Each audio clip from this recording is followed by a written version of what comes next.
Hey, what's going on, everybody? This is Shotway48 here. Welcome back to another video. And today we got some more new information of My Hero Academia Season 6. And yes, it's about that time that Deku is returning to the battle of Shigaraki and Bakugo, where he steps up and he tries to save them. And I'm really happy that he made it in time because I don't know how he found a way to get here, but we're going to find out for sure on this video. Before I get into the video, make sure you hit that like button if you're enjoying today's video, and if you're new to the channel and if you want to see more videos, be sure to subscribe to the channel. Alright, so without further ado, let's get right into it. This week's chapter of My Hero Academia has some of the best art that we've seen in the series for a decent while. And while it does feature the return of one major character, I'm sure you could already figure out who it is by the title of the video, let's talk about how we get there. So thanks to Rukasu, thanks to Justice, Dabi's pole dance, and the whole team that provides leak information. And if you want to support this channel, please try and get this video to 1K likes. And if you'd like to, please subscribe because we've been doing daily uploads. I'm trying to keep you guys entertained until My Hero Academia Season 6 and beyond. But My Hero Academia Chapter 366 is titled Peaches, and we're going to figure out what that means. There was a little speculation on whether or not it has something to do with Momo, because Momo's name means peaches in Japanese, but we're going to see where that actually goes in a second. That's going to take a left turn, I'll say. So Rukasu starts with, the chapter begins with a narration for Tomora's body, that it will always seek an ideal form.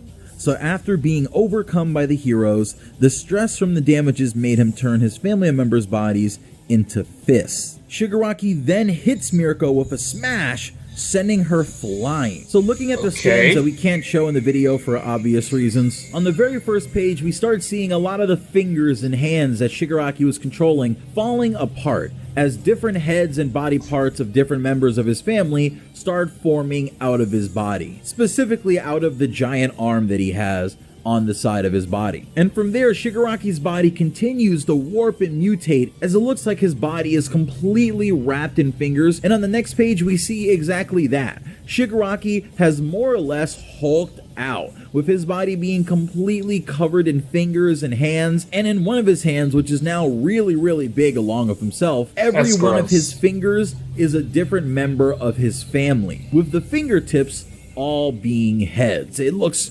really ridiculous. I can't wait to see this chapter in full high quality, because even from just the pictures of the chapter, everything looks spectacular. Horikoshi definitely came back from this break with an amazing high level quality to his art this week. And it's on the third page where we do see Shigaraki doing a massive uppercut with this giant hand with, 5 fully sized human bodies as fingers, uppercutting Mirko and absolutely ragdolling her away while snapping Best Jeanist cables that were holding her down. So I don't know what to expect about the state of Mirko and what is going to be happening with her after this chapter, but we may have very well just seen the end of Mirko right in that attack. Now, let's not confirm it until we see the state that her body is in, but it kind of reminds me of the situation with Midnight, right? Where we assumed maybe Midnight would get out of the situation that she was in because we didn't see that she was dead, but after the battle, we did come back and see that, in fact, she was dead,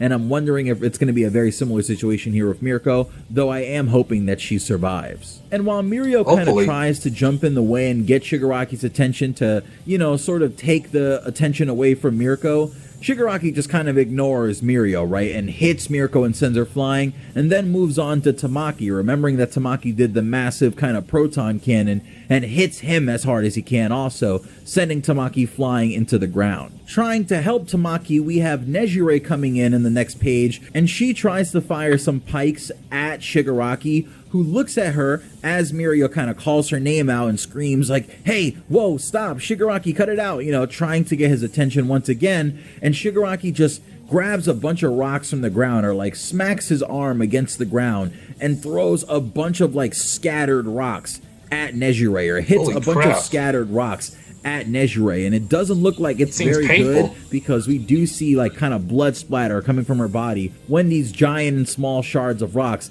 head her way. And if you remember Attack on Titan, little pieces of rocks or giant pieces of rocks can definitely do damage to a human body. But continuing with Rukatsu's leaks, Mirio shouts Nejire's name, but an attack comes at him right away. He dodges and Nejire tries to strike back, which causes Shigaraki to hit her with rubble. he turns back on Mirio and says that he already knows that he poses no threat, which frustrates Lemillion even more. So in this chapter, for a couple pages, we do more or less see like Lemillion breaking down, right? And just realizing how useless he is in this fight, where the main thing he was here to do was just to distract Shigaraki, but that's only going to work so long, right? You can only be a pest to someone like Shigaraki so long until he realizes, oh, I can just completely ignore you. You know what I mean? You are literally harmless to me. So if I just completely ignore you, you're just going to keep dancing around while I kill everyone around you. And then I don't know, like I don't even have to finish you off. You could just live with what I did to everyone. Tamura, all for one, goes towards Genis and tells him not to fix what is broken, of course talking about Bakugo here. Genis prepares to trap him in a cage of wires, with Mirio using the chance to attack, and on this page we do see Shigaraki kind of rushing towards Best Genis as Best Genis takes the remainder of his threads and moves I thought he was forward, dead. looking pretty much half dead, right? His eyes are extremely strained, they're like half open, he's barely able to look forward. And at the same time, we see Mirio dive into the ground to dive in front of Shigaraki real quick, as Genis is doing this giant kind of ball of web and string to lock Shigaraki down. But like Rukasu says, Tamura all for one destroys them as if they were nothing. Tamaki, Nejire, and Mirko are on the ground, and all seems lost. Now I'm looking at the page, and yeah, Shigaraki definitely kind of blitzes through Mirio. Genis is looking like he's in complete disbelief, like he doesn't know what he could possibly do as all of his threads are being destroyed, but he keeps like putting threads in Shigaraki's way to kind of hinder him in any way possible, buying milliseconds at a time, right? But trying to buy all the maximum time. And we see Mirio just with a face of despair, right? Seeing Edsha with one of his eyes wide open, like in disbelief. And Tamaki on the ground, hunched over in pain, defeated. Nejire on the ground, bleeding from all over her face, defeated. Mirko is literally like in a tree. She might even be impaled by the trunk of a tree. She's just flung and gone. And all of this is apparently what Night Eye saw when he said that Mirio was going to be a great hero. Mirio begins to wonder if this is really the promised future that Night Eye first saw. Suddenly, though, Mandalay begins to transmit a mysterious message asking them to hold the barrier open and to hold Shigaraki for 2 seconds. But according to the heroes, in their hearts, they know that that 2 seconds is more than what they can buy. And that's absolutely correct, because we see Shigaraki pretty much tearing through every single one of Best Genis's chords, and there are just none left. So since that's the only thing he can do, it's really up to Mirio here to make a difference. And knowing that it's finally his time, finally his moment to have his main character moment, right? That shonen protagonist moment where you remember the past, you have those flashbacks to your master, everything that he taught you, all the things that were important for you to remember when you were training, and all the things that led up to this moment. And Mirio comes up with the perfect solution to stopping Shigaraki. At first, he thinks of different alternatives, but none of them would work. But it's then that he remembers Sir's words. A world without smiles or humor has no bright future. Which leads to Mirio's final move, even crazier than Phantom Menace. The peach is ripe. Which is exactly what Mirio shouts as he turns around and goes in the ground and pops out with a furious face, screaming, "The peach is ripe," and sticks his butt out toward Shigaraki from the ground. Oh, okay. I literally can't even be mad at this, honestly. You know, even Shigaraki laughs at this. Even Shigaraki gives it a little chuckle. I can't be mad at all. But my favorite part about this, honestly, is the page turn. Because remember, imagine you're reading this, right? You're reading it in the volume. Mirio laughs. You're like, what's about to happen with Shigaraki? What's going to go on here? Is he just going to attack Mirio? Is he going to be confused? What's going to happen? And then on the next page, you see Shigaraki, which is supposed to be the focus on this big double-page spread. Of course, your eyes are going to immediately go to him, and you see him kind of exhale real quick and then laugh and kind of, you know, I think he goes, what? Or something like that. He responds to Mirio kind of confused.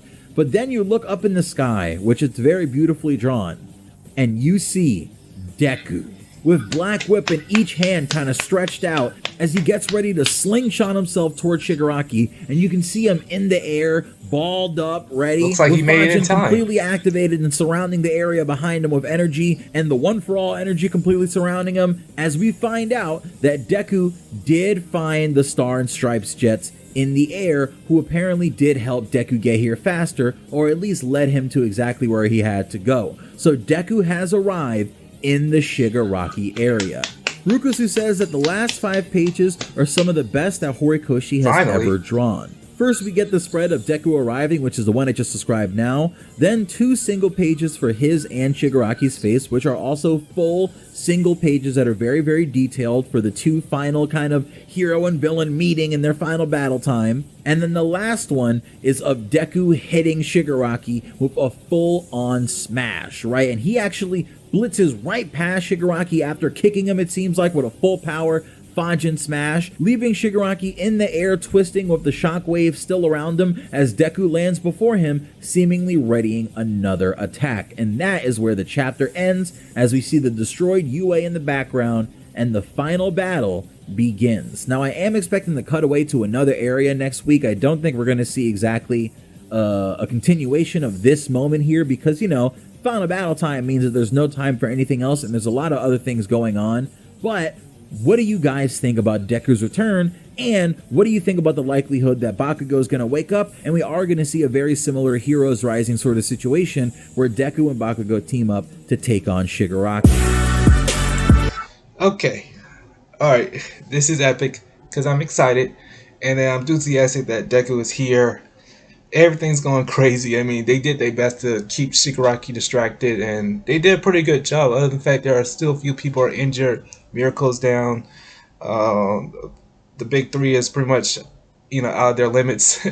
But I'm just happy that Deku came in, just whoops in, just surprised with the big home smash. That surprised me. I really am impressed the way this season is going, and this manga is going turned to be quite well actually.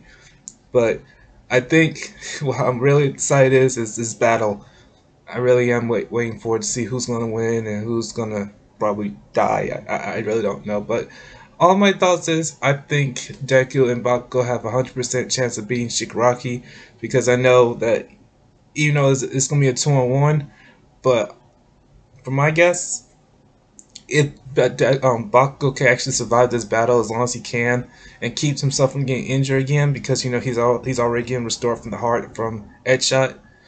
I just hope he could do whatever he can to do some damage, so you know Deku could have the advantage of taking him out once and for all. But I'm looking forward to seeing it. I really am. Alright, ladies and gentlemen, that's it for today's video. Thanks for watching. I'll see you guys later. In the meantime, stay tuned for the next chapter of My Hero Academia Season 6. We're like three or 2 weeks behind before the season starts, so hopefully you guys enjoy that season. As you know, I'm really hyped up for it. Alright, so thanks for watching.